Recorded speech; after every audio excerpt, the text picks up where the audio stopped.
ఒరే అబ్బాయి ఎటుండవు? సూపర్ అండి బాబాయ్, నువ్వు ఎలా ఉన్నావు? నేను కూడా బ్రహ్మాండంగా ఉన్నాను రా. అవునా బాబాయ్, ఇంకేంటి విశేషాలు? ఏ ఉందరా, నువ్వే చెప్పాలా. రోజు మీ పిన్నితో ఓమని గొడవ, ఓమని ఏదో టిఫిన్ చేయమంటే అది ఇడ్లీ దోశ ఇంకేముండదు ఆడ ఇంట్లో. అవునా బాబాయ్? సరే సరే, నీకేమైనా చేసి పెట్టాలా చెప్పు. సరే సర్రా. మొన్న ఒకసారి హైదరాబాద్కి వచ్చినప్పుడు ఆడకు తీసుకెళ్ళావు ఏడికి, అది గోల్కొండ బాబాయ్. అవును అబ్బాయి, ఆడికి వెళ్ళినప్పుడు పూరి, ముఖ్యంగా పూరితో పాటు అదేదో కూర ఇచ్చాడరా, ఏంటది, సాగ్. అదే అదే, అదైతే చాలా బాగుండింది రా అబ్బాయి. నాకైతే ఇంటికి వెళ్ళిన తర్వాత నుంచి మళ్ళీ మళ్ళీ ఎప్పుడెప్పుడు తింటానుందిరా. నాకెందుకో ఓం అని తినాలనిపిస్తూ ఉంది. అది నువ్వేమన్నా చేసి పెట్టగలుగుతావా? ఓకే బాబాయ్, నీకోసం చేసి పెడతాను. అన్నట్టు ఈ పూరి సాగ్ గురించి ఒక స్పెషల్ స్టోరీ చెప్పాలి బాబాయ్. చెప్పరా బాయ్. అదేం లేదు బాబాయ్, నేను హైదరాబాద్లో బ్యాచిలర్గా ఉన్నప్పుడు అప్పుడు నాకు నైట్ షిఫ్ట్స్ ఉన్నాయి. సో ఆ నైట్ షిఫ్ట్స్ అయిపోగానే నాకైతే విపరీతమైన ఆకలేస్తూ ఉండేది. మా ఫ్రెండ్స్ కూడా ఉండేవాళ్ళు రూమ్లో. సో పక్కనే ఒక హోటల్ ఉండేది మా రూమ్కి. అక్కడికి వెళ్ళి పొద్దున్నే 4 గంటలకి ఈ పూరి సాగు తినేసి వచ్చి నిద్రపోతాం బాబాయ్.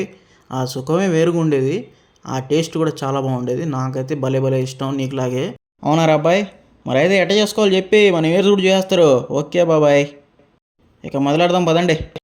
ముందుగా మసాలా కోసం అయితే మనం పచ్చి కొబ్బరి, అలాగే కొంచెం నువ్వులు, చూస్తున్నారు కదా ఈ విధంగా కొంచెం చాలు, క్రీమీ టెక్స్చర్ రావడం కోసం వేసుకుంటున్నాం అంతే, ఇంకేం లేదు అంతకుమించి. ఏదో బాగా పేస్ట్ చేసుకోవాలి, ఫైన్ పేస్ట్. సో దానికోసం అని చెప్పి మనం దీంట్లో కొంచెం పెరుగు కానీ క్రీమ్ కానీ వేసుకోవచ్చు. నా దగ్గర అయితే క్రీమ్ అవైలబిలిటీ ఉంది, అందుకని చెప్పి వేసుకున్నాను. కొంచెం వేసుకొని బాగా ఫైన్ పేస్ట్ చేసుకోవాలి. ఈ విధంగా థిక్గా ఉండాలన్నమాట. ఓకే, నెక్స్ట్ అయితే ఒక కడాయి పెట్టుకొని అందులో కొంచెం నూనె పోసుకోండి.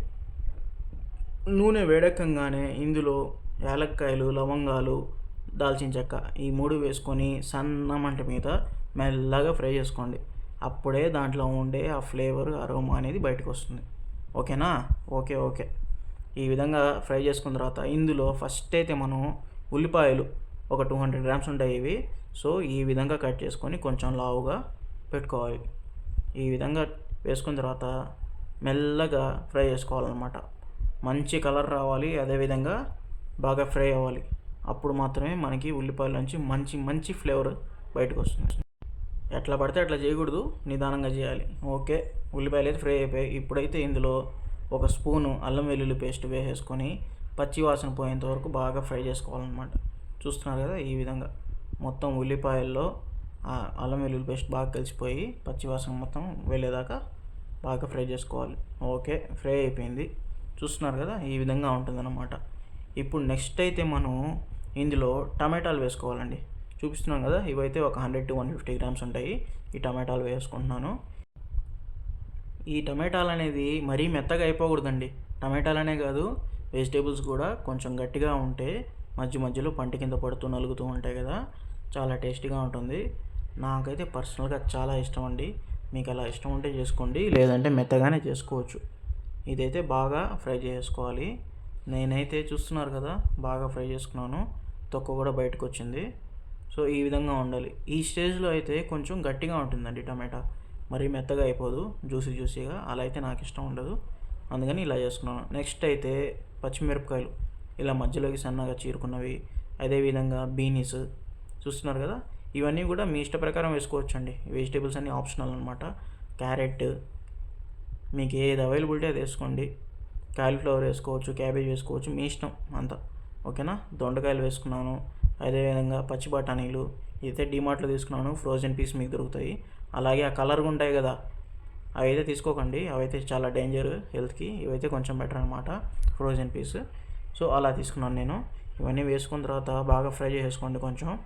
ఇవైతే నాకైతే అండి ఖచ్చితంగా చెప్తున్నాను, నాకైతే మొత్తం కూడా ఫ్రై అయిపోయి మెత్తగా అయిపోయి ఇష్టం ఉండదండి. కొంచెం గట్టిగానే ఉండాలి, పంట కింద నలుగుతూ ఉంటేనే నాకు చాలా ఇష్టం అనమాట.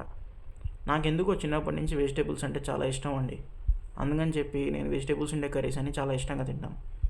ఓకే, ఫ్రై అయిపోయిన తర్వాత ఇందాక మనం పేస్ట్ చేసుకున్నాం కదా, ఏవైతే వేసుకున్నామో ఇంగ్రీడియంట్స్, కొబ్బరి, నువ్వులు, అదేవిధంగా ఫ్రెష్ క్రీమ్ లేదా పెరుగు మీ ఇష్టం అనమాట వేసుకొని ఇది కూడా పచ్చి వాసన పోయేంత వరకు ఇలా ఫ్రై చేసుకోవాలన్నమాట. ఆ జార్లో కొంచెం మసాలా ఉండింది, అందుకని చెప్పి కొంచెం నీళ్ళు వేసుకొని అవి కూడా వేసుకున్నాను. చూస్తున్నారు కదా, ఇవి మొత్తం బాగా కలిపేసుకోవాలి. పచ్చి కొబ్బరిలో వాసన ఉంటుందండి కొంచెం, ఆ వాసన పోయేంత వరకు ఈ విధంగా ఫ్రై చేసుకోవాలి. ఓరే అబ్బాయి, చూడ్డానికి అయితే సూపర్గా ఉందిరా, కలర్ఫుల్గా.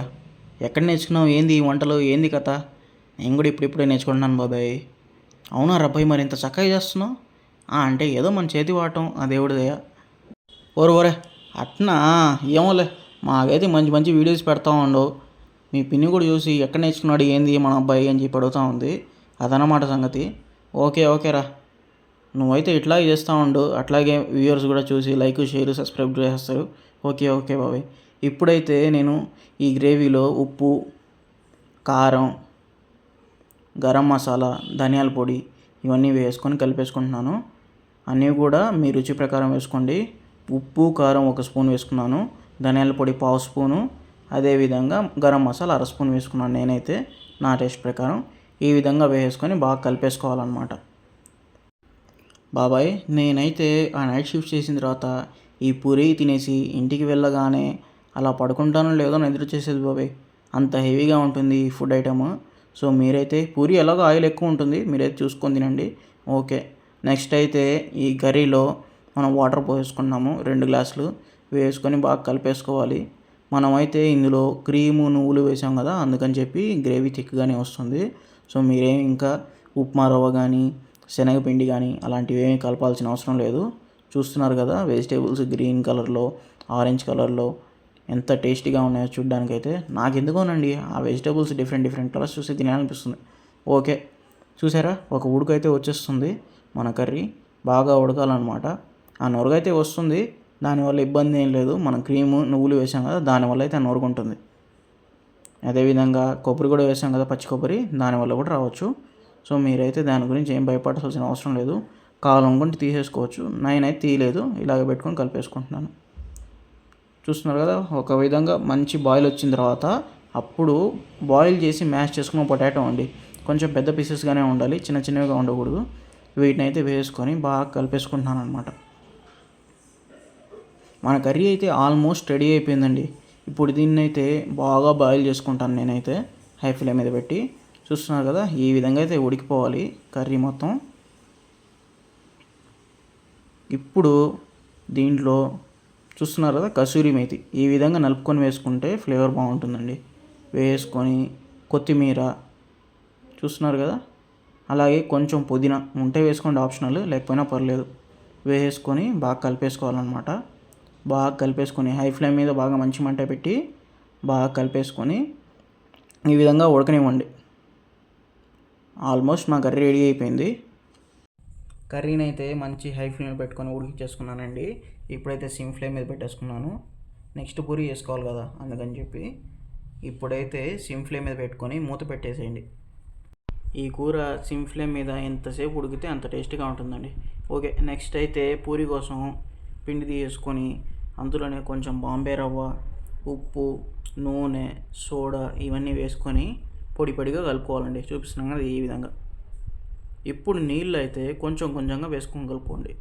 ఒకేసారి ఎక్కువగా వేసుకున్నానంటే ఇబ్బంది అవుతుంది. ఓకేనా, సరే. చూస్తున్నారు కదా, నేనైతే కొంచెంగా నీళ్ళు యాడ్ చేసుకొని ఈ విధంగా కలిపేసుకుంటున్నాను. పిండి కలిపేటప్పుడు అండి ఎంతసేపు మీరు బాగా కలిపారంటే అంత బాగా సాఫ్ట్గా వస్తుంది పూరి కానీ, చపాతీ కానీ. సో ఈ విధంగా బాగా కలిపేసుకోండి. చూస్తున్నారు కదా, బాగా కలిపేసి మన చేతికి అంటనంత వరకు ఉండాలన్నమాట. అప్పుడే మన పిండి అయితే బాగా కలిసిందని అర్థం. ఈ విధంగా బాగా గట్టిగా కలిపేసుకోండి. నొక్కితే ఇలా గుంట పడాలన్నమాట. అప్పుడు మన పర్ఫెక్ట్ పిండి రెడీ అయినట్టు. ఇప్పుడు దీన్ని ఒక తడిగుడ్డ తీసుకొని కాటన్ క్లాత్ ఒక 20 మినిట్స్ వరకు ఇలా పెట్టేసేయండి. ఓకేనా. ఇప్పుడు మన కర్రీ అయితే ఫైనల్గా రెడీ అయిపోయిందండి. నూనె కూడా కొంచెం పైకి వచ్చేసింది. కొత్తిమీర వేసుకొని అలాగే మూత పెట్టేసుకొని పక్కన పెట్టేసుకుంటాను నేనైతే. అంతేనండి, కూర అయితే ఇంకా చేసేదేం లేదు. మన పూరి సాగ్ అయితే రెడీ అయిపోయింది. అది పూరీలోనే కాదు, చపాతీలో కూడా తినొచ్చు, రైస్లో కూడా తినొచ్చు, కానీ పూరీలోకి అయితే ఎక్సలెంట్గా ఉంటుంది. ఇప్పుడైతే దీన్ని ఇలాగే పక్కన పెట్టేస్తున్నాను మూత పెట్టేసి. ఇప్పుడు పూరీ పిండి చూద్దాం ఎలా ఉందో. ఓకే, 20 to 30 మినిట్స్ అయిపోయింది. బాగా మెత్తగా అయిపోయింది. ఇంకా చూస్తున్నారా, తీయంగానే అలా వచ్చేసింది అనమాట. ఇప్పుడు మళ్ళీ ఒకసారి బాగా కలుపుకోండి. బాగా మెత్తగా కలిపేసుకుంటే మనకి బాగా ఉంటుంది పూరి పొంగడం కానీ టేస్ట్ కానీ చాలా బాగుంటుంది. నేను హోటల్లో తినేటప్పుడైతే అండి ఓ ముసలాయన ఉండేవాడు. ఆయన అయితే ఎంత బాగా చేసేవాడంటే అంత బాగా చేసేవాడు. ఓకే, ఇప్పుడైతే ఈ పిండిలో కొంచెం కొంచెంగా తీసుకొని బాల్స్ లాగా ఈ విధంగా చూపిస్తున్నాను కదా, పిండి వేసుకొని పొడి పిండి బాల్స్ని ఈ విధంగా ఒత్తుకొని మీరైతే బాగా రౌండ్ షేప్లో చేసుకోండి. చెప్తున్నాను కదా, ఆ పెద్ద ఆయన భలే చేసేవాడండి. అక్కడ టేస్ట్ అయితే భలే ఉండేది. ఆయన్ని చూసి నేనైతే ఇది ఎట్లా చేయాలనేసి కనుక్కున్నాను ఆయన్ని. ఆయన రాజస్థాన్ నుంచి వచ్చాడంట. మరి ఈ రెసిపీ ఎక్కడదో నాకైతే తెలీదు. హైదరాబాద్లో అయితే చాలా ఫేమస్, చాలా ఇష్టంగా తింటారు. సేల్స్ కూడా చాలా బాగుంటాయి వాళ్ళకి. ఎంత సేల్స్ లేకపోతే పొద్దునే 3 గంటలకు వచ్చి రెడీ చేసుకొని మొత్తం 4 గంటలకంతా రెడీగా చేసి పెడతారండి. నాలాంటి బ్యాచిలర్స్కి అయితే చాలా యూజ్ అయ్యేది. నేనైతే పూరీలన్నీ చేసి పెట్టేసుకున్నాను. ఇప్పుడైతే ఆయిల్ అయితే మీడియం హీట్లో ఉండాలండి. హై ఫ్లేమ్ మీద ఉండకూడదు, లో ఫ్లేమ్ మీద ఉండకూడదు, మీడియం ఫ్లేమ్ మీద ఉండాలి. ఈ విధంగా చేసుకొని వేసుకుంటే పొంగిపోతుంది. చూస్తున్నారా, చూడండి ఎంత చక్కగా పొంగుతుందో. అది అలా పొంగితేనే మీరు పిండి కరెక్ట్గా కలిపారని అర్థం. ఈ విధంగా బాగా 2 వైపులా కాల్ చేసుకోండి. నేనైతే ఇక్కడ వీడియో కోసం అని చెప్పి మైదా పిండి యూస్ చేశాను. నార్మల్గా అయితే గోధుమ పిండి యూస్ చేస్తాను. గోధుమ పిండి వేస్తే అదొక ఫ్లేవర్ వస్తుంది, మైదా పిండితో చేస్తే అదొక ఫ్లేవర్ వస్తుందండి. మీకు ఏది ఇష్టమైతే అది చేసుకోండి, కానీ మైదా పిండి అయితే ఎక్కువ ప్రిఫర్ చేయవద్దు. అది సంగతి. చూస్తున్నారా, 2 వైపులా బాగా ఎర్రగా కాల్ చేసుకోవాలండి. మేము వెళ్ళగానే తాతగారు అయితే మా కోసం రెడీ చేసి పెట్టేసామండి. ప్లేట్కి 4 పూరీలు వచ్చేవి. ఆ 4 పూరీలు సరిపోక ఇంకొక అర ప్లేట్ తీసుకొని మొత్తం 6 పూరీలు తినేవాళ్ళం. కూర అయితే 2-3 సార్లు వేసుకునేవాళ్ళం అండి. అన్లిమిటెడ్గా వేసేవాళ్ళు. మొత్తానికైతే మన పూరి రెడీ అయిపోయింది. కూర కూడా రెడీ అయిపోయింది. ఆ కూరలో దొండకాయలు, బీన్స్, క్యారెట్ నాకు చాలా అంటే చాలా ఇష్టం. క్యాలీఫ్లవర్ దొరకలేదు, అది దొరికితే ఇంకా టేస్టీగా ఉండేది. మొత్తానికైతే ఏదండి మన పూరి కథ. ఏం బాబాయ్ ఎట్టుంది? సూపర్ ఉందిరా అబ్బాయా. మీ పిన్ని తీసుకెళ్తాను. రోజు దోశలు, ఇడ్లీలు కాకుండా ఇవి కూడా చేయమంటాను. ఓకే.